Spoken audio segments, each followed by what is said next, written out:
माझ्या बंधू भगिनींनो, काल आपण स्वच्छतेविषयी माहिती घेतली होती. चला तर आज स्वच्छतेबद्दल बोलूया.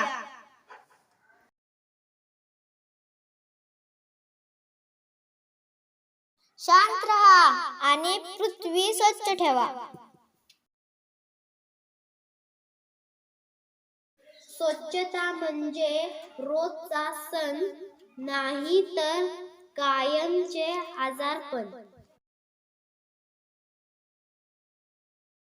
कृपया स्वच्छता राखून निरोगी राहा. थोडी तरी ठेवा जाण, सार्वजनिक ठिकाणी होणार नाही घाण.